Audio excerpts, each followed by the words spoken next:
y siempre fue así, ¿no? Una cosa. Pope Francis's sister speaks out on Luis Antonio Tagle, and immediately all eyes turn to who might carry Pope Francis's vision forward. Enter Cardinal Luis Antonio Tagle. Dubbed the Asian Francis, Tagle has long been viewed not just as a papal candidate, but as a continuation of Francis's heart. His compassion, humility, and outreach to the margins mirror everything Francis stood for. He's a theologian with a smile, a shepherd with a song, and a communicator who connects with both the powerful and the poor. The life of Maria Elena Bergoglio, sister to Pope Francis, is not about fame but about fierce love, quiet strength, and an iron will that reflects the very soul of a family tested by grief, held together by grace, a family woven with faith and struggle. The Bergoglio family wasn't famous when Maria Elena was born. They were simply Argentine, simple, hard-working, and full of heart. Their father, Mario Jose Bergoglio, a man with calloused hands and a quiet soul, worked on the railways, while their mother, Regina Maria Civi, held the household together with unshakable faith. They weren't rich in money but rich in love, and in a home like that, children learn quickly what really matters. Maria Elena was the youngest of 5 siblings. The oldest, Jorge Mario Bergoglio, would one day become Pope Francis, but to Maria Elena, he was just the big brother who protected her when the world got hard. The others were Alberto Horacio, Marta Regina, and Oscar Adrian, each with their own dreams, now passed on, leaving Maria Elena the last keeper of their family's legacy. Losing a father, gaining a protector, when their father died, Maria Elena was still just a child. And while most children crumble under that kind of loss, she had something many don't. Jorge Mario stepped up not just as a brother, but as a guide, a mentor, and a second father. He taught her to dance the tango, to laugh through pain, to hold her head high even when her heart was low. Before we get to that, I need your help. I'm trying to hit 10,000 subscribers by the end of the year, and I need your help, so I really appreciate it if you would subscribe and help me out. He was her anchor, and when he left for Rome, a piece of her went with him. But even the Vatican couldn't break their bond. Despite becoming Pope, Jorge never forgot who he was or where he came from. He called her regularly, just Maria Elena, no fanfare, no need, because real love doesn't need titles. When Jorge was chosen as Pope Francis in 2013, the world cheered.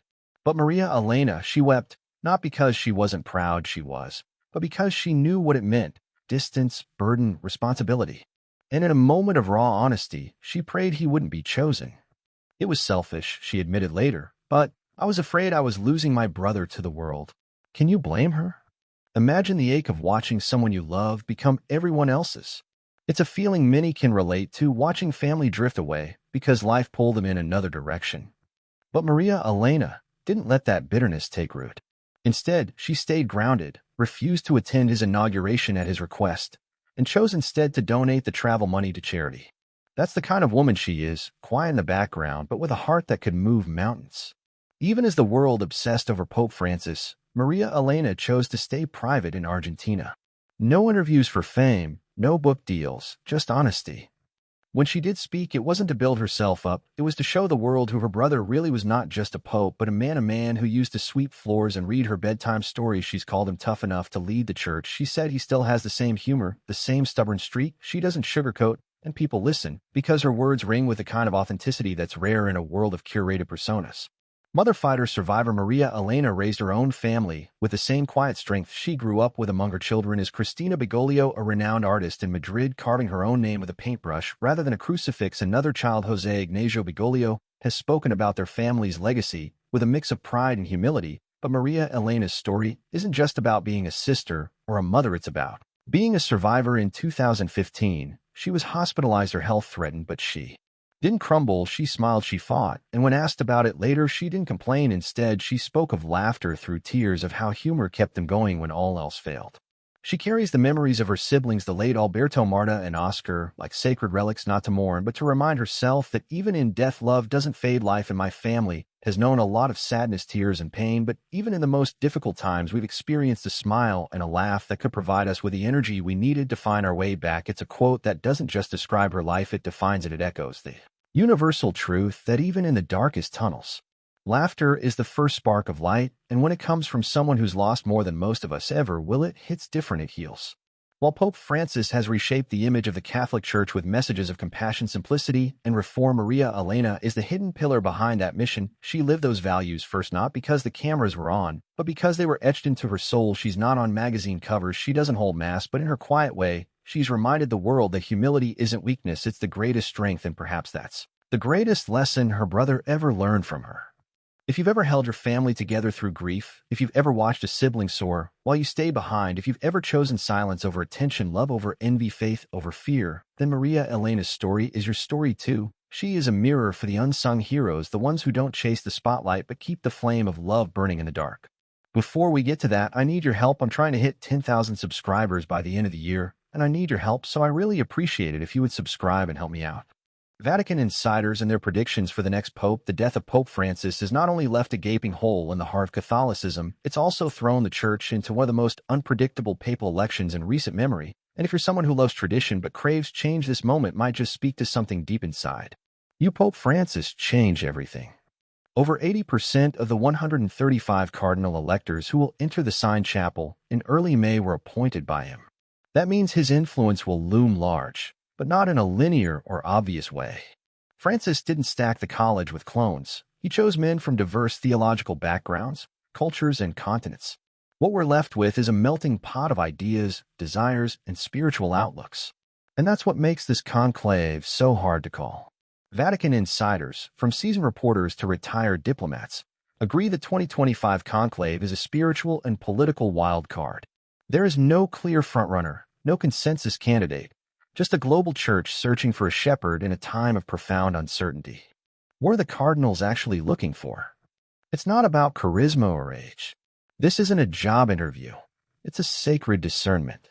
But make no mistake, the cardinals are scanning for qualities that matter in today's chaotic world: reformist spirit or traditional grounding. Will the next pope continue Francis's reforms or pull the church back toward its pre-Francis identity? Administrative strength.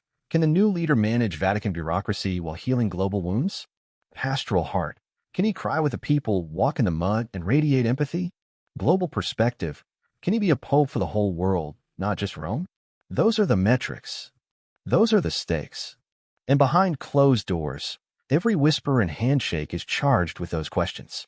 Let's walk through the most talked about names, because while no one knows what will happen, these are the men who have Vatican watchers leaning forward. Pietro Parolin, Italy, 70, the Vatican's safe hands. He's the current Secretary of State, which basically makes him the Church's top diplomat. Calm, calculated, and incredibly experienced, Parolin is seen as a stabilizing force. He's a centrist who knows how to keep the Vatican engine running. Betting markets love him. AI algorithms love him. And many traditionalists quietly respect him. But here's the issue. Parolin's past involvement in the controversial China-Vatican deal has raised eyebrows. Plus, his lack of pastoral work makes some wonder if he's too much of a bureaucrat and not enough of a shepherd. Luis Antonio Tagle, Philippines, 67, the Asian Francis.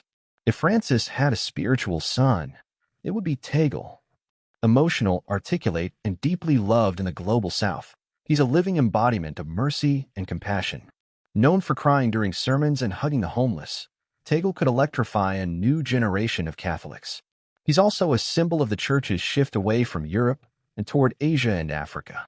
In a world hungry for inclusion and justice, Tagle feels like a breath of divine air.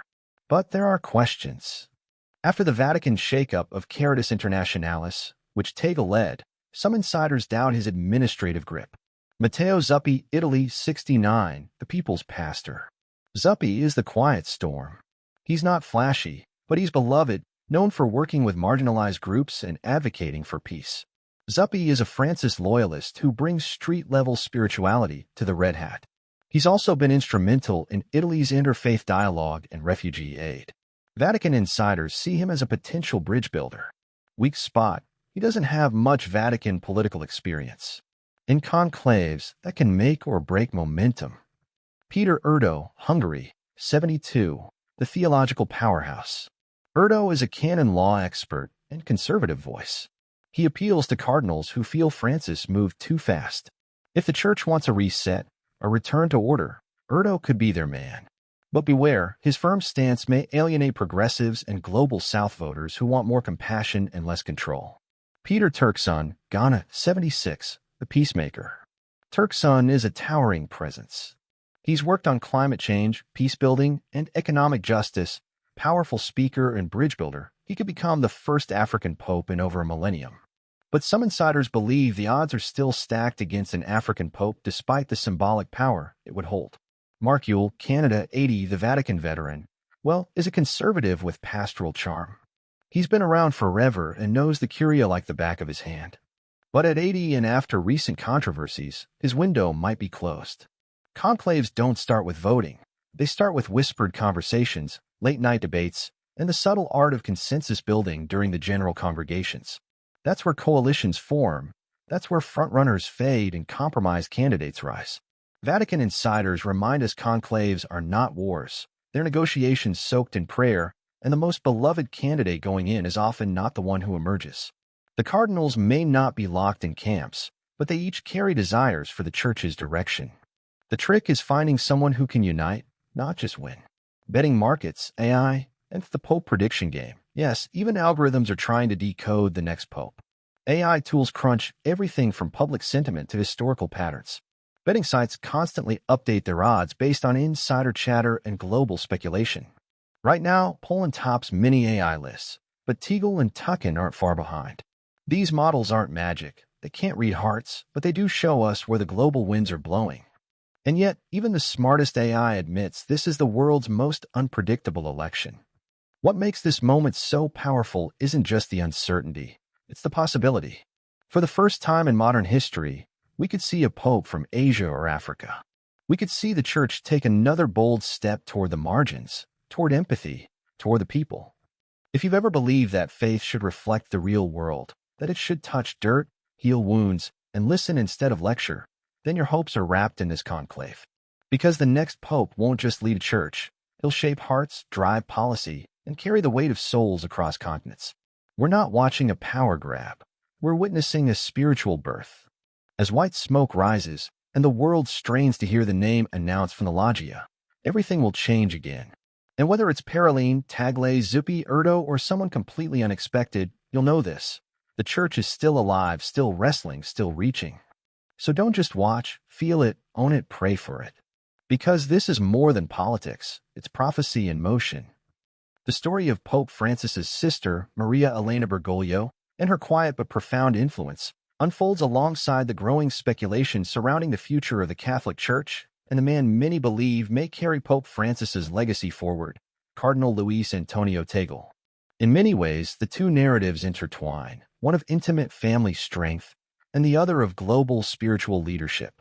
Maria Elena Bergoglio is more than just the sister of Pope Francis. She is a living embodiment of the values he preaches. Raised in a modest Argentine household grounded in faith and love, she experienced personal loss early in life. When her father passed away, it was her older brother Jorge Mario, now Pope Francis, who stepped in as a protector and guide. His leadership was not forged in Vatican halls, but in the living room of a humble home, dancing the tango and teaching resilience through love and laughter. Maria Elena chose a life away from the limelight, despite her connection to one of the most recognizable religious leaders in the world. When Jorge Mario became Pope in 2013, she didn't seek interviews or attention. In fact, she honored his humility by declining to attend his inauguration, instead donating the travel money to charity. That gesture encapsulates who she is, quiet, steadfast, and deeply faithful. Her influence is felt not in papal decrees, but in the private truths she shares about her brother. She describes him not just as a pontiff, but as a man, one who swept floors, told bedtime stories, and carried the weight of his family when tragedy struck. She speaks of him with a mix of pride and realism, never sugarcoating the emotional cost of his position. Maria Elena's strength is not theatrical. It's rooted in lived pain, perseverance, and an unshakable belief in grace.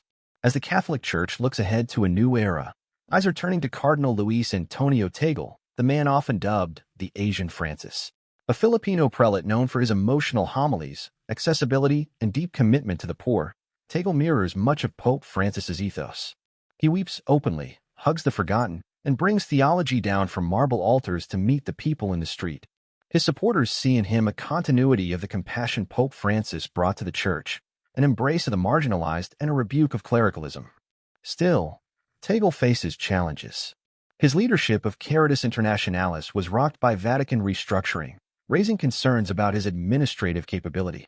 Yet his appeal lies not in bureaucratic efficiency, but in his capacity to humanize faith, much like Maria Elena has quietly done in her own life. As the conclave draws near, there's no clear frontrunner. The next pope must not only lead but inspire, a man who, like Francis, can meet the modern world with ancient faith. Whether it's Tagle, Zuppi, Parolin, or another, the Church seeks someone who embodies both strength and humility. In that search, the legacy of Pope Francis and the quiet wisdom of his sister remains a guiding light.